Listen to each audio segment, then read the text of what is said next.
ప్రియులారా, కొన్ని వాక్య భాగాలు మనం ధ్యానించుకొని ఆరాధనలోకి ప్రవేశిస్తాం. లూకా సువార్త 14వ అధ్యాయం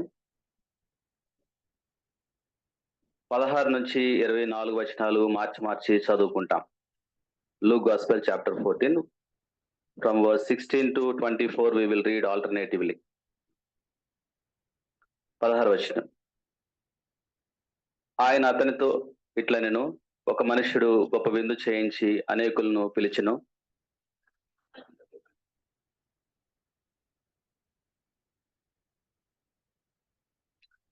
అయితే వారందరూ ఏక మనసుతో నెపములు చెప్పసాగిరి. మొదటివాడు, నేను ఒక పొలమును కొని ఉన్నాను, అవశ్యముగా వెళ్ళి దాన్ని చూడవలను, నన్ను క్షమించవలనని నిన్ను వేడుకొనుచున్నాను అనెను.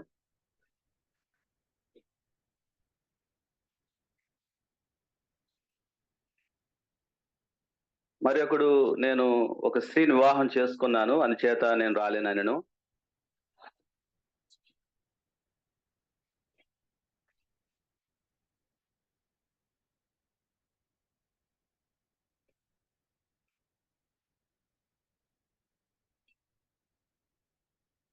అందరు దాసుడు, ప్రభువా, నీవు ఆజ్ఞాపించినట్లు చేసింది కానీ ఇంక నువ్వు చోటు ఉండదని చెప్పాను.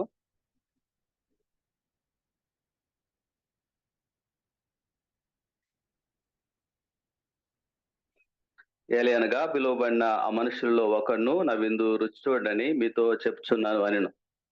ప్రియులారా, మనకు తెలిసిన వాక్య భాగమే. ఈ యొక్క లూకా సువార్త 14వ అధ్యాయం మొదటి వచనం నుంచి 24 వచనాల వరకు మనం గమనించినట్లయితే, ఇప్పుడు మనం చదువుకున్న వాక్య భాగంలో గొప్ప మనుష్యుడు గొప్ప విందు చేయించి గొప్ప ఆహ్వానాన్ని కొన్ని గుంపుల ప్రజలకి పంపించడం మనం చూస్తూ ఉన్నాం.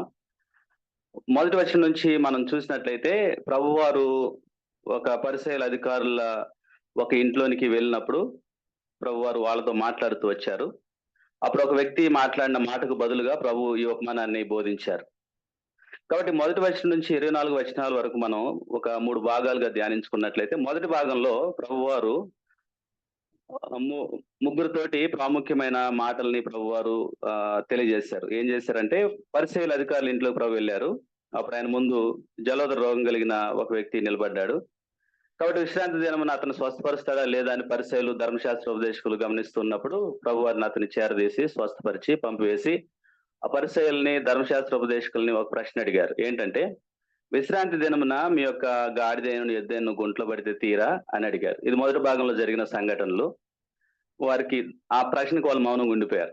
తర్వాత పిలువబడిన వారిని ప్రభువారు పిలువబడిన వారు ఆ యొక్క భోజనానికి పిలువబడిన వారు అగ్రపీఠాలను ఏర్పరచుకోవటం చూసి ప్రభువారు వాళ్ళతో కూడా కొన్ని మాటలు చెప్పారు. ఏం చెప్పారంటే, అయ్యా, మిమ్మల్ని ఎవరైనా పిలిచినప్పుడు వెంటనే వెళ్ళి అగ్రపీఠాల మీద కూర్చోకండి, వెనక్కి కూర్చోండి. పిలిచిన వాడు మీరు పైకెక్కి రండి స్నేహితురా ముందుకు రా అని చెప్పినప్పుడు నీకు ఘనత కలుగుతుంది. కాబట్టి నిన్ను హెచ్చించుకుంటే నువ్వు తగ్గించబడతావు, నిన్ను తగ్గించుకుంటే నువ్వు హెచ్చించబడతావని పిలువబడిన వారితో ప్రభు చెప్పారు. అలాగే అదే భాగంలో పిలిచిన వారితో కూడా ఆయన ఒక మాట చెప్పారు. ఎందుకంటే పిలిచిన వ్యక్తి అందరినీ తిరిగి మళ్ళీ అతనికి సహాయం చేయగలిగే వారిని, తిరిగి అతనికి మళ్ళా భోజనం పెట్టగలిగిన వారిని మాత్రమే పిలిచాడు. కాబట్టి ఆయనతో కూడా ఒక మాట చెప్పాడు ప్రభు. ఏం చెప్పాడంటే, ఎప్పుడైనా నువ్వు విందు చేస్తే బేదల్ని, అంగహీనుల్ని, కుంటివారిని, గుడ్డివారిని పిలువు. నీకు ప్రత్యుపకారం చేయుటకు వారికి ఏమి లేదు కాబట్టి నువ్వు ధన్యుడు అవుతావు. నీతిమంతుల పునరుద్ధానంలో నీకు మేలు కలుగుతుంది అని అతనితో చెప్పాడు. ఈ విధంగా మొదటి భాగంలో ప్రభువారు వాళ్ళతో ఆ గుంపులతో మాట్లాడుతూ ఉన్నప్పుడు, పిలువబడిన వారితో, పిలిచిన వారితో, పరిసయ్యులతో, ధర్మశాస్త్ర ఉపదేశంతో మాట్లాడుతున్నప్పుడు సడన్ గా ఒక వ్యక్తి ఏం చేశాడంటే, ప్రభువాన్ని సంబోధించలేదు. ఏ ఉద్దేశంతో చెప్పాడు మనకు తెలియదు. ఆయన ఏమన్నాడంటే, దేవుని రాజ్యంలో భోజనం చేయవాడు ధన్యుడు అని ప్రభుత్వడే చెప్పాడు. ఆ మాటకు బదులుగా ప్రభువారు ఆ వ్యక్తితో ఈ ఉపమానం ప్రారంభించారు. ఇప్పుడు రెండవ భాగంలోనికి మనం ప్రవేశిస్తాం. ఒక గొప్ప విందు, ఒక గొప్ప మనుష్యుడు, ఒక గొప్ప ఆహ్వానం ఇస్తున్న రెండో భాగంలోనికి మనం ప్రవేశిస్తాం. ఏం జరుగుతూ వచ్చింది? పరలోకపు తండ్రికి సాదృశ్యంగా ఉన్న ఈ గొప్ప మనుషుడు గొప్ప ఆహ్వానాన్ని పంపించాడు, గొప్ప విందు చేశాడు. ఈ గొప్ప విందు గురించి తెలిసిన వారికే ప్రభువారు ఆహ్వానాన్ని పంపించారు. ఆ గొప్ప మనిషిని గురించి వాళ్ళకి తెలుసు, గొప్ప విందు గురించి వాళ్ళకి తెలుసు, గొప్ప ఆహ్వానం అని వాళ్ళకి తెలుసు. ఇన్ని తెలిసిన వారి దగ్గరికి ప్రభువారు తన యొక్క దాసుని, తన యొక్క దైవజనుల్ని పంపించినప్పుడు వాళ్ళందరూ కూడా ఏక మనసుతోటి నెపాలు చెప్తూ వాళ్ళు ఆ యొక్క ఆహ్వానాన్ని తిరస్కరించడం మనం చూస్తున్నాం. ఈ యొక్క ఈ గుంపు ప్రజలు ఏం చేస్తూ వచ్చారంటే దేవుని యొక్క గొప్ప ఆహ్వానాన్ని వీళ్ళు తిరస్కరించారు. దేవుని యొక్క గొప్ప ఆహ్వానాన్ని, దేవుని యొక్క గొప్ప రాజ్యాన్ని తిరస్కరించారు. దేవుని యొక్క గొప్ప విందుని తిరస్కరించారు. ఈ యొక్క అసలు 23వ వచనంలో చూస్తే ఆయన అంటాడు, పరలోకపు తండ్రి అంటాడు, నా ఇల్లు నిన్నునట్లు అంటాడు. అంటే అసలు తిరస్కరించిన వారు తిరస్కరించింది భోజనాన్ని కాదు. తిరస్కరించిన వారు తిరస్కరించింది భోజనాన్ని కాదు. తిరస్కరించిన వారు దేవుని యొక్క ఇంటిని తిరస్కరించారు. దేవుని యొక్క ఇంటిని తిరస్కరించారు. దేవుని యొక్క ఇంటిలో ఏముంటాయని మనం ఆలోచన చేస్తే, దేవుని యొక్క ఇంటిలో దేవుని ప్రేమ ఉంటుంది. దేవుని యొక్క ఇంటిలో దేవుని సహవాసం ఉంటుంది. దేవుని యొక్క ఇంటిలో దేవుని యొక్క ఆజ్ఞలు ఉంటాయి. దేవుని యొక్క ఇంటిలో దేవుని యొక్క పరిశుద్ధత ఉంటుంది. దేవుని యొక్క ఇంటిలో దేవుని గొప్ప ఆదరణ ఉంటుంది. దేవుని యొక్క ఇన్ని ఆత్మీయ, నిత్యమైన, శాశ్వతమైన విషయాల్ని ఈ గుంపు ప్రజలు తిరస్కరించారు. వేటి కోసం తిరస్కరించారంటే ఎంతో ఎంతో అల్పమైన, ఎంతో అశాశ్వతమైన, లోకానుసారమైన వాటి కోసం ఈ గుంపు ప్రజలు తిరస్కరించారు. ఏమని చెప్పారు? నేను పొలం కొన్నాను అని చెప్పాడు. పొలం ఎన్ని సంవత్సరాలు ఉంటుంది? 200 సంవత్సరాలు, 300 సంవత్సరాల తర్వాత ఆ పొలం ఎవరిదవుతుంది అన్న కనీస జ్ఞానం వాళ్ళు చేయలేదు. మరి కొంతమంది చెప్పారు, నేను 5 జతల ఎడ్లను కొని ఉన్నాను కాబట్టి పరీక్షించి వెళ్తున్నా అని చెప్పాడు. 5 జతల ఎడ్లు ఎన్ని సంవత్సరాలు ఉంటాయి? 30 సంవత్సరాల తర్వాత అవి మరణిస్తాయి. ఆ తర్వాత ఏం సంపాదించుకుంటావు, ఏం పొందుకుంటావు నువ్వు? వాళ్ళు గ్రహించుకోలేదు. మరొక వ్యక్తి చెప్పాడు, నేను స్త్రీని వివాహం చేసుకుంటున్నాను, వివాహం చేసుకున్నాను కాబట్టి నేను రాలేనని చెప్పాడు. ఎన్ని సంవత్సరాలు ఉంటుంది స్త్రీ? 100 సంవత్సరాలు ఉంటుంది. ఆ తర్వాత అంటే ఎంతో అశాశ్వతమైన వాటి కోసం, ఎంతో లోకానుసారమైన, ఎంతో అల్పమైన విషయాల కోసము శాశ్వతమైన దేవుని యొక్క ఇంటిని, శాశ్వతమైన దేవుని యొక్క నివాసమును, గృహమును, ఆయన యొక్క ప్రేమను, ఆయన యొక్క సహవాసంను ఈ గుంపు ప్రజలు తిరస్కరించారు. ఇది రెండో భాగం మనం చూస్తున్నాం.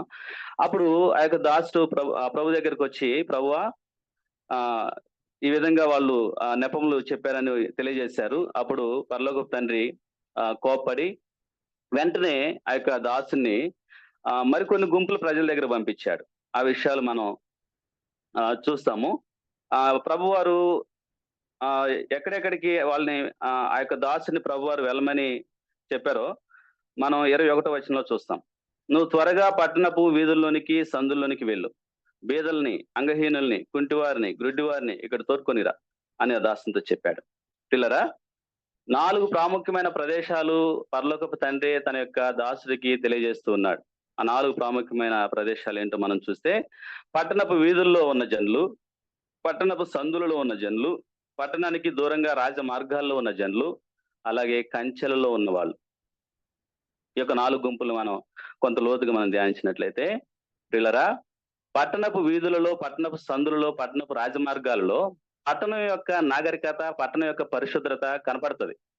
పట్టణం యొక్క పరిశుభ్రత, పట్టణం యొక్క నాగరికత, పట్టణం యొక్క కల్చర్ ఎంతో కొంత మనకి బెటర్నెస్ అన్నది వాటి మీద కనిపిస్తుంది. కానీ అసలు కంచెలలో ఉన్న వాళ్ళ గురించి ఆలోచన చేసినట్లయితే, కంచెలలో ఉన్న వాళ్ళ యొక్క పరిస్థితి ఎంతో దారుణంగా ఉంటుంది.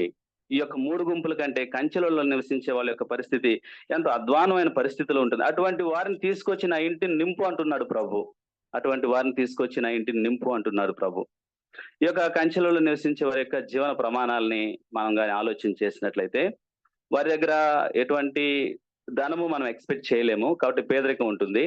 అలాగే వారి యొక్క లైఫ్ స్టాండర్డ్స్ ఆఫ్ లైఫ్, జీవన ప్రమాణాలు మనం ఎక్స్పెక్ట్ చేసినట్లయితే, ఆ కంచెలలో, ఆ ముళ్ళ పొదలలో, ఊరికి చివరన ఎంతో వెలివేసిన ఆ ప్రాంతాల్లో నివసించే ఆ జనులను మనం గమనించినట్లయితే, వారి దగ్గర ఎంతో పేదరికం ఉంటుంది.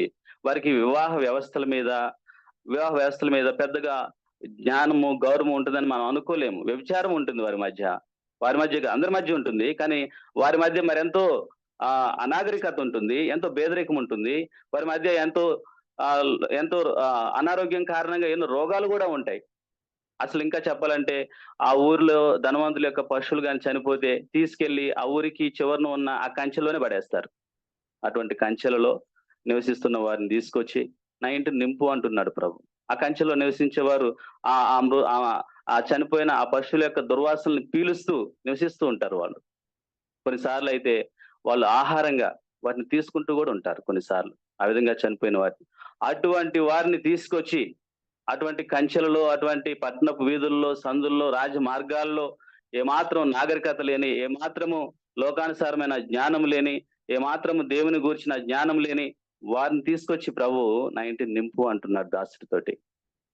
పిల్లరా, నీ పరిస్థితి, నా పరిస్థితి మనం గమనించినట్లయితే ఎటువంటి ఈ కంచెలలో నివసించేవారు ఏ విధంగా అయితే ఎటువంటి మోరల్స్ లేకుండా, ఎథిక్స్ లేకుండా, ఏమాత్రం కూడా సోల్, స్పిరిట్, బాడీ అనే నాలెడ్జ్ లేకుండా వాళ్ళు ఏ విధంగా జీవిస్తూ వచ్చారో ఆ విధంగా మనం కూడా జీవించిన వాళ్ళమే. లోకానుసారమైన మార్గాల్లో, లోకానుసారమైన వీధులలో, లోకానుసారమైన రాజ మార్గాలలో, లోకానుసారమైన సందులలో, లోకానుసారమైన కంచెలలో నువ్వు నేను జీవిస్తూ ఉన్నప్పుడు పరలోకపు తండ్రి ఏం చేశాడు? పరలోకపు తండ్రి నీ దగ్గరికి, నా దగ్గరికి తన యొక్క దాసులను పంపించాడు. పరలోకపు తండ్రి నీ దగ్గరికి, నా దగ్గరికి తన యొక్క వాక్యాన్ని పంపించాడు. పరలోకపు తండ్రి నీ దగ్గరికి, నా దగ్గరికి తన యొక్క ఏకైక కుమారుడు మా ప్రభువైన యేసుక్రీస్తు వారిని పంపించారు. పంపించి ఏం చేస్తూ వచ్చారు? లోకానుసారంగా దుర్గంధభరితమైన, దుర్వాసన భరితమైన పాపంలో, లోకంలో, చీకటిలో నివసిస్తూ నశించిపోతూ ఉన్న నిన్ను నన్ను ఏం చేశాడు ఆయన? He invited into the heavenly white house. పరలోకపు శ్వేత సౌధంలోనికి ఆయన నిన్ను నన్ను ఆహ్వానించాడు. ఏం చేస్తూ వచ్చాడు? చేస్తూ వచ్చాడు. చేర్చాడు, నిన్ను నన్ను సంఘానికి చేర్చాడు.